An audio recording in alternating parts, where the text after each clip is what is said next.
실생활에 쓰이는 것도 아닌데. 울며 겨자 먹기로. 재미도 없잖아요. 어려운 것 같아요.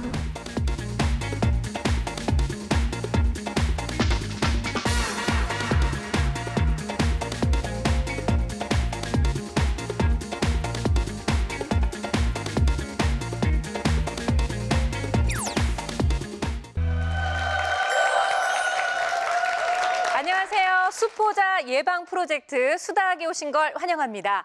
지난 시간엔 저희가 우리 아이의 친구로 만들어주고 싶은 엄친아를 만나봤는데 여자라고 질 수는 없잖아요. 그래서 대한민국 대표 엄친딸을 오늘 강연자로 모셨습니다. 일단은요, 몸매 되고요, 얼굴 되고요, 그리고 이대 나온 여자야. 이화여대 수학과를 졸업해서 수학책까지 집필을 하시고요. 인터넷 수학 강의까지 하신 분입니다. 아마 만나시면 설마라고 깜짝 놀라실 만큼 여러분들한테도 이미 다 알려진 얼굴이거든요. 자, 오늘의 강연자 개그우먼 곽현아 씨를 모시겠습니다. 어서 오세요. 안녕하세요. 안녕하세요. 네. 안녕하세요. 반갑습니다. 곽현아입니다. 나 정말 이렇게 재주가 많으신 줄은 알았지만 팔방미인이에요, 팔방미인. 그렇죠. TV에서 많이 보셨잖아요. 아니, 그런데 수다하긴 웬일이라고 생각하지 않으셨어요, 오늘? 아니, 그런데 세상에 무슨 이화여대 수학과를 나오셨어요. 굉장히 또 뭐 엄친딸이니 똑똑해서 좋겠다 이렇게 예쁘게 봐주셔서 감사드리고요. 참 부끄럽습니다, 사실은. 네. 아니, 뭐 많이 들어보신 얘기 아니세요? 네, 어렸을 때부터 좀 그런 얘기 많이 들으셨죠? 그렇진 않고요. 사실 저도 수학과를 나오긴 했지만 네. 처음부터 수학을 잘한 케이스는 아니었거든요. 정말요? 네네.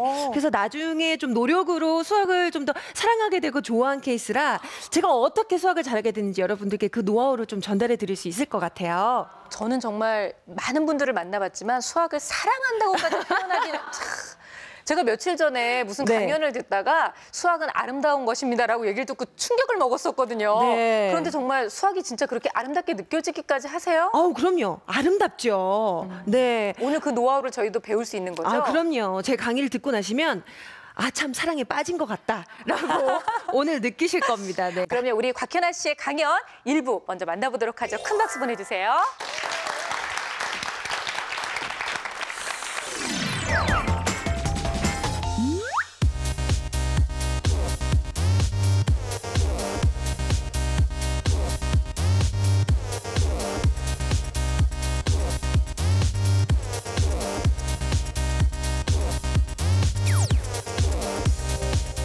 답답하거든요. 나 이거 못 푸는데 로그 몰라도요. 잘 먹고 잘 살 수 있어요. 우리 아이에게 혼자서 공부를 좀 스스로 잘할 수 있게끔 유도할 수 있는 방법이 없을까 해서요. 이름하여 바로 지기칭 방법이라는 건데요.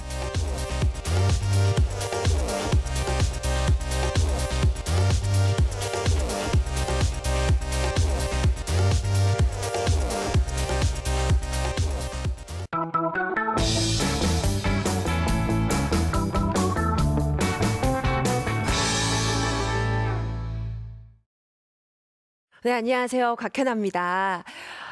참 제가 여기 뜬금없이 나왔다라고 생각하시는 분들 많겠지만 사실 제가 수학을 전공을 했거든요.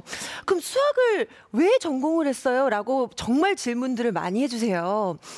사실 제가 참 수학을 좋아했습니다. 네, 반응 좋은데요? 제가 보통 저는 참 수학을 좋아했고요. 전 취미로 수학을 했어요. 그러면은 다들 재수없어 하시거든요. 수학 그 힘든 어려운 수학을 좋아했다니 이렇게 많이 생각하시는데 또 그 내면에는 나도 좀 수학을 잘 하고 싶다 이런 생각들을 많이 하고 계실 거예요. 그래서 뭐 학원도 보내고 과외도 보내고 정말 뭐 많은 노력들을 뭐 부모님이나 아이들이나 이렇게 다들 힘들게 이렇게 공부를 하게 되는데요. 그런데요, 요즘 또 문제 경향이 굉장히 또 색다르다 보니까 이렇게 계속 학원이나 학교 수업에서 듣기만 하던 친구들은 자기 스스로 공부를 하는 것이 굉장히 좀 어려울 경우가 많거든요. 한번 문제 보실래요? 보여드릴게요. 어마어마하죠? 네. 제가 이걸 여러분들 앞에서 제가 한번 풀어보겠습니다. 이런 취지로 지금 문제를 띄워드린 게 아니라요. 이게 바로 2015년, 올해 이과 수능 문제예요. 자, 보니까 공장에서 생산되는 과자 한 봉지의 무게, 평균이 어쩌고저쩌고, 벌써부터 머리가 지끈지끈거리는데, 또 최근에 또 보면은 뭐 과자 봉지 안에 질소가 더 많더라. 뭐 좀 이런 사회적 이슈 때문에 이런 문제가 나왔는지 요즘에는 수능 문제도 굉장히 이런 사회 현상을 담아서 실생활과 연관지어서 이런 문제가 많이 나오거든요. 그러다 보니까 평소에는 내가 분명히 숫자로 쭉 문제가 났을 때는 나 이거 알아 했던 문제들도 이렇게 뭔가 좀 다양한 소재들이 접목돼 있으면 굉장히 어렵게 느낀 경우가 많아요. 내가 모르는 문제 같기도 하고. 또 다음 문제 보시면요. 이 문제 보세요. 막 장난 아니죠. 뭐 평균 제곱 오차, 뭐 이게 뭐야? 뭐 로그 뭐 이런 거 들어가 있는데 막 눈이 핑핑 돌아요. 수학이 가장 어려운 이유 중에 하나는요. 다른 과목과 다른 점이 있습니다. 왜냐하면 국어나 사회나 우리가 일반적으로 배우는 뭐 윤리 이런 과목은 솔직히 전에 좀 충분히 하지 않더라도 갑자기 중간부터 시험 범위가 잡혔다. 그래서 공부를 시작해도 웬만큼 좀 할 수가 있어요. 근데 이런 문제를 딱 맞닥뜨리면 어떻게 되느냐. 이건요. 예전에 배운 내용이 모두 다 총 집합돼서 나오기 때문에 내가 지금 배우는 과정뿐만 아니라 그 전에 배웠던 과정들까지도 다 엮어서 종합적으로 사고를 해야 되는 문제이기 때문에 굉장히 어렵게 느껴질 수밖에 없거든요. 자, 그렇다면 학원에서 길들여진 그 수학 수업 일방적으로 받기만 하는 이 수업에 우리 아이들이 굉장히 좀 익숙하다 보면 이런 어려운 문제 나오면 수학 포기해야 되겠다 이런 생각이 들겠죠. 그래서 어릴 때부터 스스로 공부하는 습관을 길러주는 게 굉장히 중요한데요. 그런데 그럼 스스로 공부하게 그럼 알아서 야, 너 알아서 공부해 이렇게 하면 될까? 그쵸. 좀 뭔가 좀 우리 아이에게 혼자서 공부를 좀 스스로 잘할 수 있게끔 뭔가 유도할 수 있는 방법이 없을까 해서요. 제가 오늘은 여러분들께 우리 아이가 스스로 공부할 수 있는 그 습관을 길러줄 수 있는 방법에 대해서 여러분들과 함께 얘기를 나눠보도록 하겠습니다. 이름하여 바로 지기칭 방법이라는 건데요. 지기칭? 캐지나 칭칭 나네? 뭐지 지기칭? 제가 한번 만들어봤어요. 지기칭이란 바로 지켜보고 기다리고 칭찬하라의 약자를 제가 한번 만들어봤어요. 지기칭. 여기에 관해서 한번 얘기를 해드릴 텐데요. 자, 아이가 스스로 공부를 하게끔 먼저요. 배울 분량. 공부를 할 분량을 좀 정해주시고요. 자, 그러면 이거 공부를 해서 문제까지 한번 풀어볼래? 하고 좀 이렇게 그 시간을 주세요. 지켜보고 기다리는 시간이 굉장히 중요합니다. 근데 보통 어머님들이요. 옆에서 공부 시켜놓고 이렇게 지켜보다 보면 답답하거든요. 답답하다 보니까 넌 지금 뭐하니? 지금 뭐 딴 생각하지? 너 이것도 못 푸냐? 뭐 이런 경우도 많고 또 처음에 과제를 내줄 때도 너 이거 풀어. 너 오늘 이거 안 풀면 저녁밥 없어. 뭐 이런 식으로 강압적으로 하시는 경우도 많거든요. 절대 그래서는 안 되고요. 우리 아이들에게 좀 부담 없이 문제에 접근할 수 있도록 엄마가 생각하기에는 네가 앞으로 스스로 충분히 문제를 풀 수 있는 능력을 가지고 있다고 생각해. 그러니까 네가 이 문제를 스스로 한번 생각해보고 한번 풀어볼래? 틀리든 맞지 않든 맞든 뭐 그건 상관없어. 네가 스스로 문제 푸는 게 중요하니까 네가 한번 공부를 해봐 하고 이렇게 너그럽게 부드러운 말투로 우리 아이들에게 좀 이 정해진 분량을 개념을 충분히 숙지하고 문제를 풀 수 있는 시간까지 지켜보고 기다려주시는 게 굉장히 중요하거든요. 네, 이걸 꼭 잊지 마시고요. 자, 그럼 지켜보고 기다렸어요. 이 아이가 공부를 쭉 하다가 문제를 딱 풀었어요. 자, 채점의 시간이 왔죠. 채점을 했더니 막 비가 막 쫙쫙쫙쫙 와요. 한숨이 푹푹 나옵니다. 자, 여기서 우리 부모님들은 이제 어떡하나 우리 애 큰일 났다 해가지고 한숨을 푹푹.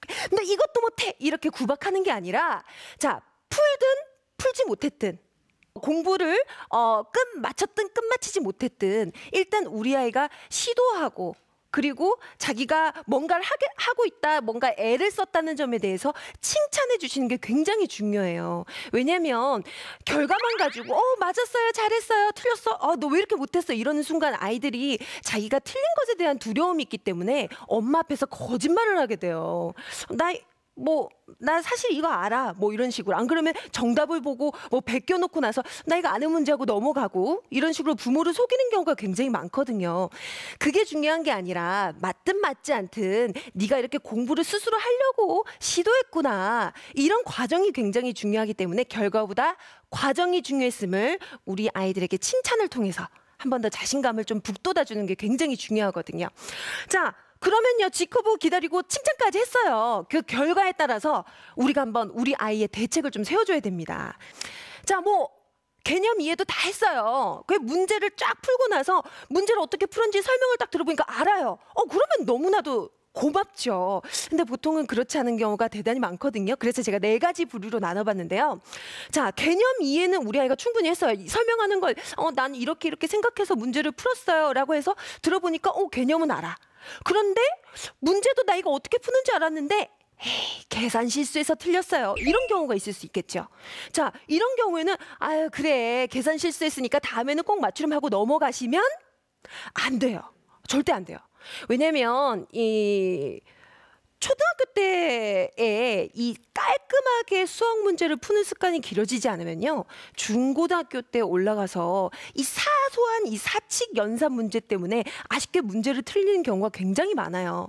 뭐 물론 서술형 문제 같은 경우에는 과정이 맞으면 가산점을 주긴 하지만 객관식 문제에서는 어떻나요? 여기서 뭐 계산 곱하기 덧셈 뺄셈 하나라도 잘못하면 문제가 완전히 틀려버리는 걸요.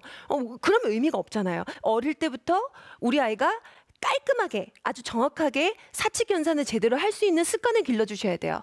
그리고 검산까지도 미리리터를 뭐 리터로 뭐 잘못 썼다든지 이런 오류를 범하지 않도록 부모님께서 잘 이렇게 깔끔하게 계산을 푸는 연습을 첫 번째 경우에서는 아이에게 충분히 연습을 시켜주셔야 되고요. 자, 그다음 2번째는요. 개념은 알아요. 우리 아이가 설명하는 거 들어보니까 개념을 아는데 나는 문제를 풀면 어떻게 풀어야 될지 엄마 나 모르겠어요. 나 이런 막 문제 보고 겁먹는 경우가 굉장히 많아요. 이럴 때는 문제 접근 방법을 아이에게 충분히 주지시킨 후에 이런 대표적인 케이스의 유형의 문제를 반복해서 풀어주시는 게 굉장히 중요합니다. 그래서 문제에 대한 자신감을 꼭 길러주시고요. 그다음 3번째로요. 설명한 거 들어봤는데 개념을 잘 모르는 것 같아. 그런데 문제는 맞췄어요. 어떻게 자기가 풀어서. 그럴 경우에는요, 아이가 설명한 걸 잘 들어보시면 이런 경우가 많아요. 교과서에는 어떤 식으로 설명이 되는데 우리 아이가 교과서에 설명돼 있는 방식대로 그대로 뭔가 내가 사고하지 않았기 때문에 내 개념이 틀린 게 아닐까 이런 고민을 하게 되는 경우가 많은데 원리만 같다면 네가 생각한 것도 맞다라고 아이에게 자신감을 심어주는 게 굉장히 중요하고요. 그리고요, 수학 문제를 푸는 데 있어서 한 가지 방법이란 건 없거든요. 다양한 뭐 몇 가지 방법이 있을 수 있기 때문에 그래 이런 방법으로도 풀 수 있었어 잘했어 하지만 이런 방법으로도 풀 수 있단다 해서 새롭게 이렇게 문제를 풀 수 있는 방법 유형에 대해서 아이가 익숙해질 수 있도록 문제를 좀 다양하게 이렇게 연습을 시키는 게 중요하고요. 자, 그런데 개념 몰랐는데 어떻게 보니까 찍어서 맞춘 경우가 있어요. 네, 그런 경우는 개념도 모르고 문제도 틀린 경우겠죠. 이런 경우에는 맞췄다라고 할 수가 없어요. 이런 경우에는 어떻게 되느냐. 처음부터 다시 개념 정립을 다시 해야 됩니다. 네, 뭐 다른 지름길은 없어요. 수학은 정말 정도를 갈 수밖에 없거든요. 왜냐하면 요만한 구멍이 나중에 되면 헤아릴 수 없을 만큼 이 아이가 그 아주 사소한 문제 하나로 나중에 큰 개념을 이해 못하는 경우가 너무 많기 때문에 하나라도 놓쳐서는 안 돼요. 그래서 조금 더 오히려 더 수준 낮은 조금 약간 쉬운 문제를 골라서 문제집을 골라서 우리 아이가 여기서 기초에서부터 탄탄하게 올라갈 수 있도록 잘 닦아주시는 게 굉장히 중요합니다. 근데 만약에 4번째 경우에는요, 부모님들이 걱정을 굉장히 많이 하세요. 우리 아이가 다른 애들보다 뒤떨어지는 게 아닐까. 왜 이렇게 얘는 옆집 영희는 지금 초등학교 5학년이 지금 중학생 문제를 푼다는데 우리 애는 지금 초등학교 3학년 문제도 지금 어려워하고 큰일 났다. 어머님들이 정말 제가 좀 당부드리고 싶은 말씀이 뭐냐면요. 사람은 지식 습득의 속도가 달라요. 굉장히 빠른 아이가 있고요. 느린 아이가 있거든요. 그런데 이 느린 아이가 못하는 게 아니에요. 단지 늦게 받아들일 뿐이에요. 제가 나중에 뭐 말씀드리겠지만 저 같은 경우에도 사실 굉장히 좀 초반에 수학을 못했던 이유 중에 하나가 제가 다른 애들에 비해서 굉장히 습득하는 속도가 느리더라고요. 그래서 굉장히 고민을 많이 했었는데 오히려 더 내가 그런 점을 충분히 알아서 그래, 내가 좀 더 시간을 더 많이 투자해서 개념을 공부해야 되겠다 하고 나니까 자신감이 붙더라고요. 그래서 늦었다고 해서 못하는 게 아니다. 조금 더 보완해서 충분히 꾸준하게 하면 따라잡을 수 있다라는 거 저희 부모님들이 좀 약간 알아주셨으면 좋겠습니다. 자, 그래서 뭐다 한 번 더 정리해주면 지기칭, 지켜보고 기다리고 아이가 충분히 문제를 풀 때까지 지켜보신 다음에 칭찬하는 과정까지 잘 이렇게 마무리를 잘 해주시고요. 근데 여기서 또 중요한 게 있습니다. 이 지기칭에서요. 제가 여러분들께 좀 더 효과적인 팁을 하나 알려드리려고요.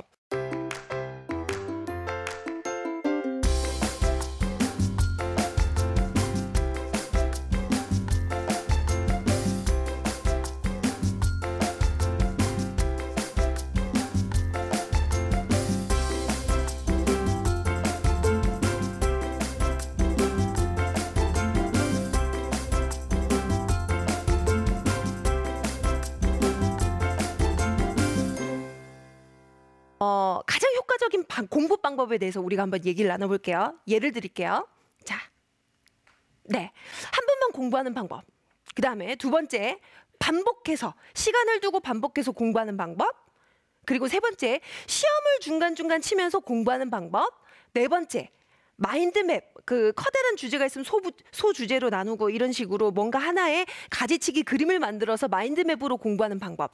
자, 이 네 가지 공부 방법 중에서 가장 효율적인 공부 방법은 뭘까요? 뭔 것 같으세요? 반복하는 공부 방법. 보통 그렇게 생각을 많이 하시죠? 근데 정답은 네, 시험을 보면서 공부하는 방법이요. 우리 아이들이 굉장히 지식을 습득하는 효과적인 방법이라고 합니다. 사실 이게 과학적 근거가 있는데요. 2008년도 2월에 과학저널 사이언스지에 미국의 두 심리학자가 이런 공부 방법, 효과적인 공부 방법에 대해서 결과를 내놨는데요. 네 가지 분류, 아까 보셨던 한 번 공부하기, 마인드맵을 만들어서 공부하기, 이런 사람들을 집단을 모아놓고 그 결과를 비교해 보니까 수시로 시험을 쳐가면서 공부를 한 사람들이 훨씬 더 오래 기억하고 이해력이 높았다라고 합니다.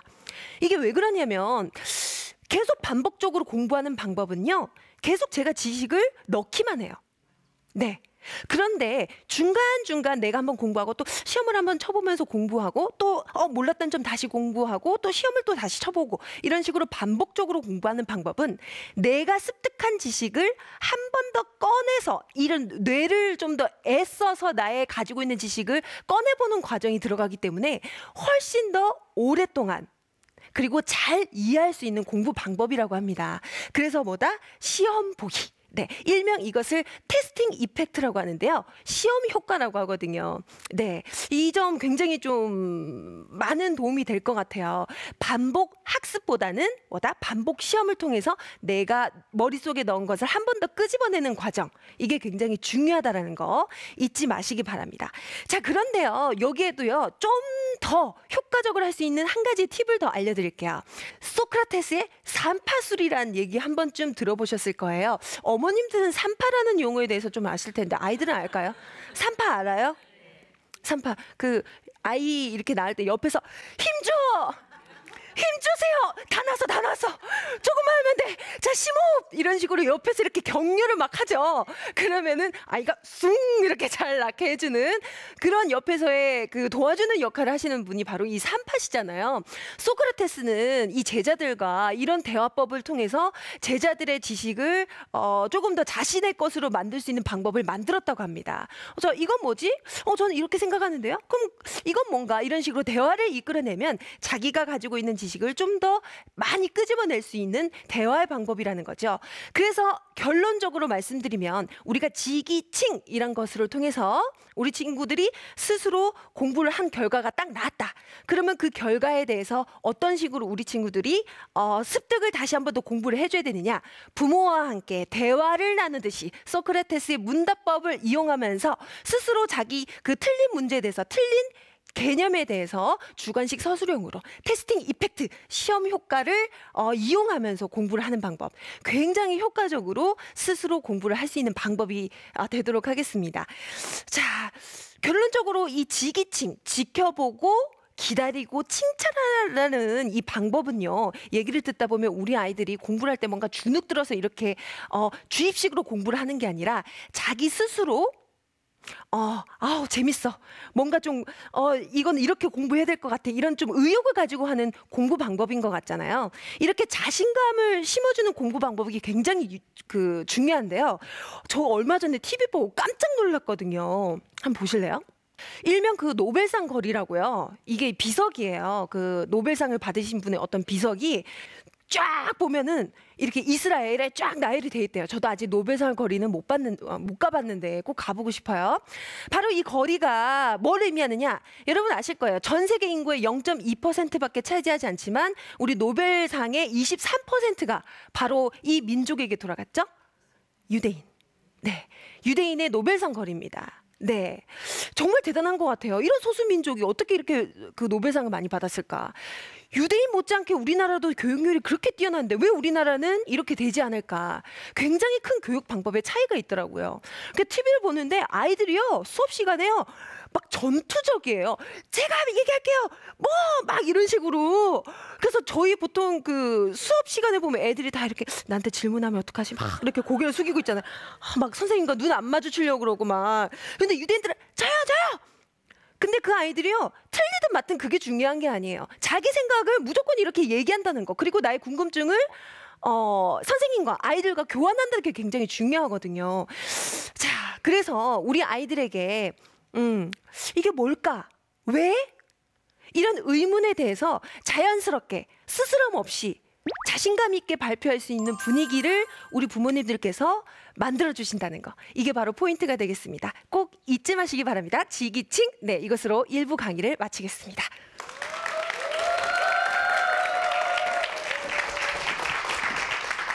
아니, 강연을 무슨 드라마 한 편 보는 것 같지 않으세요? 막 연기가 나오니까 진짜 푹 빠져드네요. 본인의 감사합니다. 이야기라고 생각하니까. 그리고 진짜 지금 마지막에 딱 그 노벨상 얘기하시면서 그 네네. 유대인 얘기를 하시니까 우리는 애들이 무슨 얘기만 하면 말도 안 되는 얘기 하지 마. 맞아요. 좀 이렇게 말대꾸 좀 하지 마. 이런 얘기 많이 하잖아요. 그렇죠. 그 아이들은 순수한 호기심에서 하는 얘기인데도 나의 권위에 도전하나? 이런 식으로 그러니까요. 생각하시는 경우가 많거든요. 나중에 애도 잘 키우겠어요. 너무 격하게 얘기해 주시네. 아니, 그러니까. 결혼을 해야 되는데. 네. 그죠, 네. 아니, 3타를 봤수? 진짜 너무 재미있는 강의였는데 막 2부가 벌써부터 막 기대가 돼요. 저는 얘기를 들으면서 지켜보고 기다리고 칭찬하라. 네. 이거는 혹시 우리 곽현아 씨 부모님께서도 그렇게 해주셨기 때문에 아니군요. 네, 얼굴 보니까 아니에요. 사실은 저희 부모님께서 맞벌이를 하셔가지고요. 굉장히 지켜보고 기다리는 건 어쩔 수 없이. 그렇죠. 네, 지켜보시더라고요. 이렇게 일하시면서. 그런 경우가 있었는데 제가 결론적으로 따져보니까 이 방법이 굉장히 수학에 자신감을 생기게 하는데 도움이 많이 되더라고요. 네. 그리고 아까 앞서서도 얘기했지만 본인이 이렇게 수학을 잘하지는 못했다고 그랬잖아요. 네. 얼핏 들으니 중학교 때는 살짝 수학을 좀 놀까? 이런 생각까지도 했었다면서요. 네네. 이게 그러니까 수학이라는 게 계단 같아서 한 계단씩 오르면 굉장히 쉽고 재미있거든요. 그런데 밑바닥 기초가 제대로 되어 있지 않은 상태에서 갑자기 5계단을 올라가려고 하니까 가랭이가 찢어지죠. 그렇죠. 힘이 들죠. 네, 그러니까 올라가기가 싫어지더라고요. 그러면 이제 포기하는 마음이 들게 되거든요. 네. 그리고 저는 어떻게 보면 곽현아 씨는 좀 다를 수도 있어요. 나중에 아이를 키우다 보면 본인이 수학을 잘하니까 내 아이 아이가 배우는 정도는 내가 다 가르쳐 줄 수 있다. 근데 오늘 나오신 어머님들도 그러시지만 애가 가르쳐 달라고 그러면 딴 거는 어떻게든 하겠는데 수학은 갑자기 그쵸, 덜컥 이렇게 큰일이야, 이거 어려운 거 이런 걸 왜 엄마한테 물어봐. 넌 학교에서 뭐 하는 거야? 선생님 얘기를 잘 들어. 이렇게 되는데 네네. 부모님들께서도 내가 모르는 거지만 잘 가르칠 수 있는 그런 방법도 있을까요? 저는요, 부모님들이 오히려 더 좀 솔직해지셨으면 좋겠어요. 그냥 내가 모르는 것에 대해서 엄마도 잘 모르겠는데 우리 같이 한번 알아볼까? 네, 이런 공부 방법이 되게 중요한 것 같아요. 그러니까 아이들 다 알아요. 요즘 네. 아이들 얼마나 약삭 빠른데요. 아, 엄마가 모르는 것도 다 알고 있어요. 네, 그러니까요. 저 엄마도 모르면서 왜 나보고 하라 그래 이런 생각을 하거든요. 그런데 이제 같이 공부를 하다 보면 이게 이렇게 알아가는 재미가 있구나. 네네. 오히려 더 즐겁죠. 네. 아까 저 바로 옆에 초등학교 3학년 어린이 2명이 지금 오늘 와 있는데 네. 어머니가 막 그 얘기하시다가 개념은 아는데 문제도 잘 풀었는데 산술이 틀리는 경우다 얘기를 했더니 어머니가 거봐. 애한테 얘기를 하시더라고요. 네. 근데 정말 그런 실수들이 생길 수가 있잖아요. 근데 네네. 엄마도 분명히 했던 실수인데 그러니까요. 아이한테는 거봐 이제는 내가 다 컸으니까 얘기할 수 있는 거. 어떻게 보면 좀 솔직하게 얘기하는 것도 참 좋겠다는 생각이 드네요. 근데 또 계산 실수 같은 경우는 나는 아는 거였는데 틀렸다고 넘어가는 경우가 많지만 솔직히 말해서 결과가 중요하죠. 그렇죠. 계산 하나 틀리면 아예 답이 틀려버린대요. 그래서 네. 깔끔하게 푸는 연습 꼭 시켜주시기 바랍니다. 네. 그리고 아까 저는 시험을 통해서 시험 네네. 보기를 계속해서 아이한테 이 수학에 대한 개념을 정확하게 이해시켜준다라고 얘기하셨잖아요. 네네. 사실 우리 애들 시험이라고 하면 막 경기를 할 정도인데 평소에 이런 쪽지 시험처럼 시험을 계속 반복해라 그러면 애들이 싫어하지 않을까요? 그런데 시험을 싫어하게 된 이유에 대해서 생각을 하셔야 될 것 같아요. 우리가 보통 결과만을 중요시하기 때문에 네. 몇 개 맞았고 몇 개 틀렸나를 중시하기 때문에 애들이 시험 보기가 싫어지거든요. 그렇죠. 그런데 그냥 맞든 틀리든 내가 공부하고 애썼다라는 것에 대해서 인정을 받고 아이들의 자존감을 높여준다면 네네. 그 시험 치는 과정이 그리 스트레스는 아닐 거예요. 네. 인기 관리 잘 하시는 거군요. 이렇게 강연이 끝나면 아쉽잖아요. 2부 강연에서 더 즐거운 얘기가 기다릴 것 같아서 빨리 들어갔으면 좋겠습니다. 네, 자, 알겠습니다. 박수 주세요.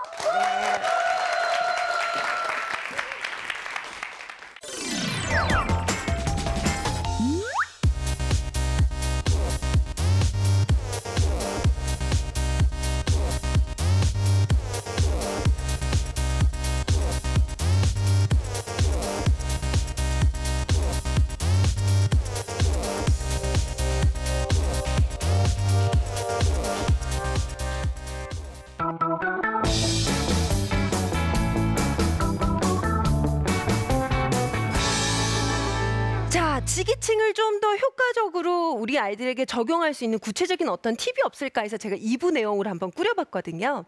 자, 첫 번째로 우리가 한번 생각을 해볼 주제가 있어요. 바로 선행학습 해도 될까? 하지 말아야 할까? 그런 얘기 많이 하잖아요. 사교육을 조장한다. 선행학습은 하지 말아야 한다. 우리 아이 그냥 정규 과정 쫓아가야 한다라고 얘기를 하는데요. 하지만 저는 선행학습 해도 된다라는 입장입니다. 저도. 아까도 제가 처음에 살짝 얘기는 해드린 적 있지만 사람마다 습득하고 이해하는 속도가 다 다릅니다. 어떤 아이는요 스펀지처럼 쫙쫙 받아들이는 아이가 있어요. 근데 어떤 아이는요 한 번 들어서 이제 좀 약간 헷갈리는데 두 번, 세 번 들어서 이해하는 경우도 굉장히 많거든요. 저 수학과 나왔잖아요. 저 여기서 고백 하나 해야 될 것 같습니다. 굉장히 좀 부끄러운 고백인데요. 사실 제가 중학교 1, 2학년 때까지는 괜찮았어요. 그냥 일반 사회나 뭐 윤리 공부하듯이 그냥 갑자기 이렇게 벼락치기로 공부해도 어떻게 좀 성적이 좀 나오더라고요. 근데 2학년 2학기쯤 되다 보니까 서서히 따라가지 못하겠다라는 생각이 들더라고요. 무슨 말 하는 거지? 선생님은 분명히 예전에 배운 거라고 얘기를 하는데 기억이 안 나요. 그 내용을 발판 삼아서 새로운 내용을 배워야 되는데 모르겠는 거예요. 그래서 계속 이러고 있었죠, 이렇게. 네. 너무 근데 자존심이 상하더라고요. 나 진짜 공부 잘하는데 수학 빼면은 이것 때문에 성적이 안 나니까 너무 속이 상해서 도대체 나의 문제점은 뭘까? 내가 왜 수학을 못하는 걸까? 왜 나는 이렇게 다른 애들보다 이해하는 속도가 느리지? 그래, 그렇다면 좀 더 노력하자. 좀 더 공부를 많이 하자 해서 굉장히 수학에 좀 시간 한번 많이 투자를 한번 해봤어요. 그래, 네가 이기냐 내가 이기나 한번 해보자. 이런 느낌으로요. 그래서 쭉쭉쭉 계속 공부를 하다가 이제 고등학교 올라가면 수학이 너무 어려워진대. 주변에서 겁을 하도 많이 주다 보니까 제가 그 고등학교 올라가기 전에 수학 정석을 그 중학교 3학년 때 3번을 보고 들어갔어요. 고등학교 1학년 과정을 3번을 보고 들어갔어요. 딱 들어갔더니 제가 중학교 때는 수학 점수가 100점 만점에 정말 부끄러운데 막 50점, 뭐 60점 이렇게 나왔었는데 고등학교 올라갔는데 첫 시험을 100점을 맞은 거예요.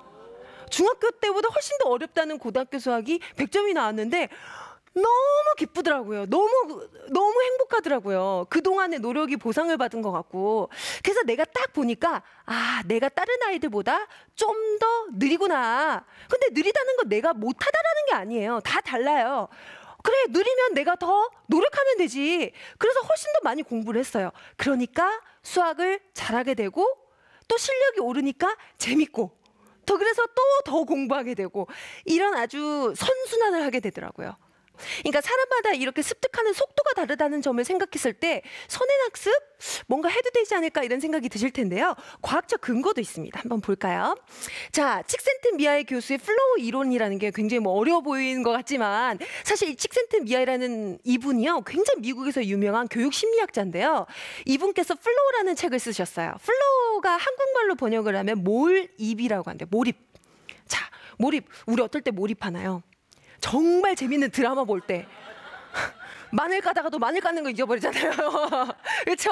그리고 굉장히 재밌는 소설책 읽으면 한 권 다 읽었는데 막 보니까 하루가 다 갔어. 근데도 모를 정도로 흠뻑 빠지게 되는 경우, 이 경우를 우린 몰입이라 그러잖아요. 자, 공부도 그렇습니다. 자, 몰입을 잘 하게 되면 그 공부가 즐겁고 그리고 더 잘하고 싶고 이런 욕망이 들거든요. 그래서 이 미하이 교수님이 이 플로우라는 이 몰입 과정에 어떻게 들어갈 수 있을까 이 기본 전제 조건에 대해서 얘기를 하셨는데 굉장히 중요한 내용인데요. 자, 이게 가로축을 보시면 능력이죠. 자, 세로축을 보면 도전이 있습니다. 자, 여기서 의미하는 것은 무엇이냐. 어머님들 입장에 대해서 한번 얘기를 한번 해볼게요. 자, 어머님들한테 덧셈 뺄셈 문제를 한 100개 내줬어요. 자, 그러면 덧셈 뺄셈 문제 딱 풀면 어때요? 다 아는 거잖아요. 얼마나 지겨워요. 내가 지금 이거 왜 하지? 굉장히 지루합니다. 지루해서 집중을 못해요. 그렇죠?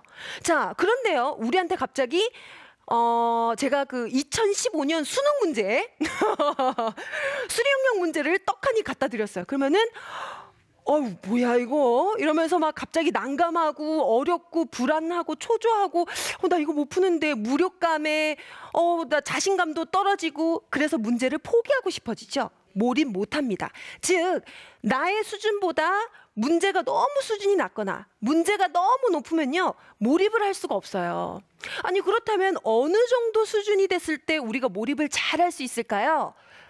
그건요 내가 그 문제를 딱 봤을 때 나 풀 수 있어 하는 문제 수준이 아니라 수학 문제를 예를 들자면 언뜻 봐서 내가 어떻게 푸는지 모르겠어요. 그런데 개념을 한번 보고 쭉 이해하고 나서 문제를 보니까 나 풀 수 있을 것 같아. 이 정도 수준이 딱 우리 아이에게 맞는 수업 과정이거든요. 네, 이걸 좀 많이 알아주셔야 될 것 같아요. 그래서 아이마다 습득 능력이 다르다면 그 아이가 몰입할 수 있는 조건에 맞는 그런 문제를 풀게끔 공부하게끔 유도해 주시는 게 굉장히 중요해요. 그럼 어머님들이 그러신단 말이에요. 그래서 그 수준이 뭔데요? 그걸 우리가 어떻게 알 수 있냐고요. 그렇죠? 자, 구체적인 방법 알려드리겠습니다. 일단 아이의 손을 잡고 자, 서점에 딱 가세요. 요즘에 너무 좋은 책들이 많아요. 어쩜 그렇게 문제집들을 다 이쁘고 깔끔하게 정리를 다 잘해놨는지. 그 중에서 우리 아이가 가장 선호하는 나 이거 한번 볼래요 하는 예를 들어서 지금 초등학교 3학년이다. 그럼 초등학교 3학년 과제를 딱 꺼내세요. 딱 꺼내놓고 자, 누구야? 한번 쭉 개념 읽어볼래? 쭉 읽어봤어. 문제 풀 수 있겠니? 그래서 문제를 우리 아이가 잘 풀 수 있어요. 네. 그런데 여기서 제일 중요한 건 뭐냐면요. 문제집에 문제를 풀어서는 안 돼요. 사야 되거든요. 네. 풀 수도 있고 못 풀 수도 있어요. 그렇기 때문에 문제집에 풀면 안 돼요. 네. 옆에 메모장을 들고 가가지고 옆에서 한번 풀어보고 우리 아이가 잘 풀 수 있을 것 같아요? 하는 문제집이 딱 그 수준에 맞는 문제집이고요. 근데 충분히 그 문제를 쭉 읽어보고 아무리 해답지를 봐도 잘 모르겠어요 하는 건 우리 아이에게 아직까지 좀 벅찬 내용이라는 거죠. 자, 그렇다면 조금 더 낮은 수준의 좀 더 쉬운 개념 서적과 이런 문제집을 선택하시는 게 그게 바로 요령입니다.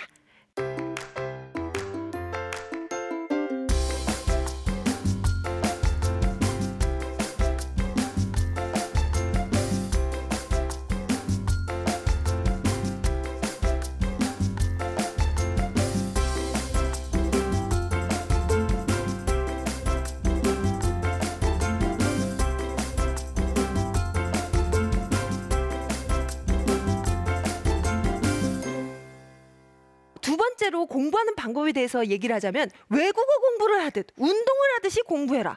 이게 또 무슨 말일까? 아니 외국어 공부? 뭐 영어 같은 거. 영어는 영어 공부고 수학은 수학 공부 좀 다르게 해야 되는 거 아닐까? 여러분들 수학 문제 굉장히 어려운 문제 보면 어떤 생각이 드세요? 무슨 말이야? 라고 들죠. 그렇죠? 근데 우리 러시아어나 저쪽에 뭐 아랍 이쪽에 언어도 보면 막 그림 같잖아요. 무슨 말이야? 네, 똑같아요.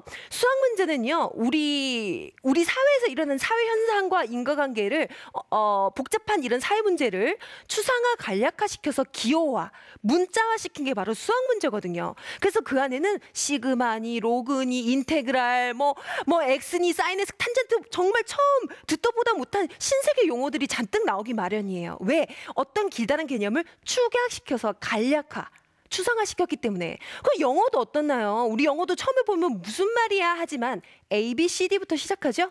그래서 A, B, C, D가 충분히 습득한 다음에 아주 쉬운 단어 boy, girl, 뭐 hi 여기로 가듯이 우리 아이들도 이런 개념에 대해서 꼼꼼히 알아야 됩니다. 네, 그리고 조금씩 쉬운 것에서 어려운 단계로 영어 공부를 하듯 외국어 공부를 하듯 그렇게 공부를 해야 된다는 거. 자, 여기에서 좀 약간 비슷한 맥락일 수 있는데 운동을 하듯. 자, 운동도 여러분 어떻나요? 자, 3일 후에 소개팅이 잡혔어요. 갑자기 오늘 막 운동해요. 막 달리기 하고 빠질까요? 네. 자, 운동은 저축을 할 수가 없죠. 갑자기 이렇게 막 한다고 해서 이게 안 되거든요. 그래서 이런 운동을 하듯이 우리가 꾸준히 운동을 하듯이 수학도 매일마다 30분 이상 5문제라도 꼭꼭 풀어주는 습관이 굉장히 중요하고요. 여기서 또 한 가지 얘기를 드리자면 자, 제가 이렇게 이두박근을 살려고 이두근 운동을 아령 3개를 들었어요. 자, 매일마다 꾸준히 해야 되니까 내일도 아령 3개. 자, 다음 날도 아령 3개. 이렇게 하면 근육이 생길까요? 안 생기죠. 근육에는 적당한 스트레스가 있어야지 근육이 생겨요. 자, 웬만큼 내가 지금 아령 횟수 3개 익숙해졌다면 4개, 5개로 단계를 늘려가야겠죠. 그래서 수학도요, 우리 아이가 충분히 습득됐다 생각하면 한 단계 조금 더 어려운 문제에 도전하는 것도 굉장히 중요합니다. 그래야지 우리 아이의 제대로 된 수학 근육이 붙는다는 거. 여러분 꼭 잊지 마시기 바랍니다. 다음은요, 감동이 있는 수학. 제가 이 강의를 하러 다닐 때 감동이 있는 수학을 하셔야 됩니다. 이런 얘기하면 되게 의아해하세요. 왜냐하면 수학은 굉장히 이성적이고 뭔가 논리적인 이런 학문인데 감동? 굉장히 뭔가 좀 이성적이지 않은 것 같고 왜 감동 있는 수학일까? 자, 사람이요. 가장 잘 기억할 수 있는 방법 중에 하나가 바로 감동받는 거라고 합니다. 네, 우리 아이가요 덧셈 뺄셈 문제 100개 내보세요. 굉장히 조금 풀다 보면은 짜증이 나요. 내가 무슨 문제 푸는 기계도 아니고 말이야. 지금 뭐 하는 거야? 아이도 조금의 변화와 동기부여가 있어야지. 일단 이거 풀어. 이렇게 하면은 굉장히 우리 아이 기계 취급하는 거죠. 그런데요, 이 덧셈 뺄셈이 우리 아이에게 초콜릿과 사탕이 걸린 문제라면 어떻게 될까요? 굉장히 나에게 직접적으로 민감하게 받아들여진 소재이기 때문에 그렇지, 내가 그래, 매일마다 사탕 3개, 다음 이튿날엔 사탕 4개 이런 식으로 계속 늘려나간다면 11월에 사탕이 몇 개가 될까? 미친 듯이 계산 한번 해보겠죠. 네, 단순히 숫자로 계산을 하는 것보다는 우리 주변에 있는 나와 밀접한 관련이 있는 소재거리로 공부를 하게 된다면 훨씬 더 아이들을 쉽게 재미있게 받아들일 수 있다 이겁니다. 우리 어른들도 그렇잖아요. 채무, 빚, 월세 내야 돼. 이거 계산하는 것보다도 보너스가 며칠에 내가 몇 퍼센트에 받아야 된다. 어디서 돈 들어올 때인데 이렇게 계산하면 재밌거든요. 그렇죠? 그래서 단순히 그냥 숫자로 계속 반복해서 공부하는 것보다는 우리가 좀 약간 재미있게 다가설 수 있는 그런 실생활 소재로 아이들에게 다양한 문제를 풀어주게 하는 감동 있는 수학을 아이들에게 공부시켜준다면 훨씬 더 기억하기 쉽다라는 점 잊지 마시기 바랍니다. 이렇게 해서 제가 좀 구체적인 팁을 말씀드렸는데 가장 중요한 내용을 마지막으로 해서 2부 강의를 마쳐야 될 것 같습니다. 아마 수많은 이 수다학을 위해서 여기 강의하러 나오시는 선생님들이 늘 하시는 말씀이 있으실 거예요. 첫 번째로 수학을 잘하는 데 있어서 가장 중요한 건 동기다. 내가 왜 수학을 해야 되지? 내가 왜 공부를 해야 할까에 대한 강한 동기가 없잖아요. 사람이요. 제일 그 무서운 형벌이 뭔지 아세요? 무의미한 노동하는 거. 도대체 내가 이거 뭐 하는 거지? 일명 우리가 삽질한다고 하죠. 비방용어인가요? 근데 우리 시지프스 신화를 봐도 시지프스의 형벌이란 게 뭔가요? 언덕 위로 끝까지 돌을 끌어올렸는데 다시 쭉 내려가, 다시 끝까지 올려. 이걸 계속 무한대로 반복하는 게 시지프스의 형벌이죠. 그것만큼 무서운 형벌이 없습니다. 무의미한 노동. 나에게 의미 있는 노동이 되려면 무엇이 필요할까요? 내가 이걸 왜 공부하는지 알아야 됩니다. 강한 동기가 필요합니다. 그런데요, 보통 저 이런 질문 진짜 많이 받거든요. 선생님, 수학은 왜 공부해요? 저 로그 몰라도요, 잘 먹고 잘 살 수 있어요. 동계산만 할 수 있으면 되잖아요. 밥이 나와요, 뭐 쌀이 나와요. 네. 맞아요. 밥이 나올 수도 있고 안 나올 수도 있어요. 수학 공부를 통해서. 근데 이 수학을 통해서 가장 얻을 수 있는 좋은 점 뭐냐면요. 만약에 내가 밥을 먹더라도 아주 맛있게 풍요롭게 먹을 수 있다는 게 가장 중요합니다. 지금 당장 먹고 사는데 필요 없는 듯한 이런 수학, 이런 것들을 왜 할까? 우리 아이들이 그 나이 수준에 맞는 사고 수준, 생각하는 이 사고의 폭을 넓히기 위해서 배우는 겁니다. 단적으로 예를 들어서 우리 파리 한번 보실래요? 파리? 파리 있잖아요, 파리. 파리한테 요 펜이 있잖아요. 파리한테 이 펜은 뭘 의미할까요? 저걸 먹을 수 있나 없나? 그리고 여기에 착지를 할 수 있나 없나? 이 정도 수준이겠죠. 근데 인간은 어때요? 우린 펜을 가지고 정말 여러 가지를 사고할 수 있어요. 그렇죠? 쓸 수도 있고. 이 펜은 어떤 소재로 만들어졌지? 아, 이 펜을 보니까 나의 과거의 추억이 떠올라. 그리고 이 펜을 가지고 뭔가 재밌는 시를 써볼까? 우리는 어떤 하나의 물건을 가지고 다양한 사고의 폭을 넓힐 수 있어요. 어떻게? 이 펜이라는 걸 우리가 인지했기 때문이에요. 그렇다면 수학도 어떨까요? 수학은요, 굉장히 논리적인 학문입니다. 그럼 이 논리적인 학문이 우리 아이들에게 굉장히 좀 잘 습득이 돼 있고 생각하는 습관이 잘 돼 있다면 우리가 어떤 사회현상이 닥쳐도 논리적으로 사고하는 습관, 그리고 어렵지 않게 어떤 문제를 헤쳐나갈 수 있는 능력을 가질 수가 있겠죠. 당장은 밥이 나오지 않고 쌀이 나오지 않는 것 같아요. 하지만 가장 중요한 건 뭐라고요? 바로 그 밥과 쌀을 우리가 어떻게 인식하고 풍요롭게 더 맛있게 느낄 수 있게 한다는 거. 그게 중요한 거죠. 우리 인간이니까. 그렇죠. 자, 그래서 수학은 우리 아이들 초중 고등학교 때는 굉장히 뇌가 발달한 시기잖아요. 그 시기에 생각의 폭을 넓혀주는 그런 수단으로서의 수학이 너무 중요한 그런 아주 큰 장점이 있다는 거 잊지 마시고요. 우리 아이에게 충분히 그래서 네가 수학을 한단다. 수학이 너에게 왜 필요한지 이걸 알겠지? 앞으로 우리 사회에 나가면 좀 더 논리적인 사고를 할 수 있어야 돼 라고 아이에게 충분한 설득과 그리고 수학을 공부하기 전에 강한 동기를 심어주는 것, 이것이 굉장히 중요한 것 같습니다. 어떻게 잘 도움이 되셨는지 모르겠네요. 네, 절대 조급해하지 마시고요. 수학의 지름길은 제 생각에는 가장 기본이 바로 지름길이라고 생각합니다. 어떤 편법은 통하지가 않아요. 가장 중요한 부분 지기칭 잊지 마시고, 네, 우리 아이들과 잘 공부할 수 있도록 부모님께서 좀 옆에서 격려 많이 해주시기 바랍니다. 여러분 감사합니다.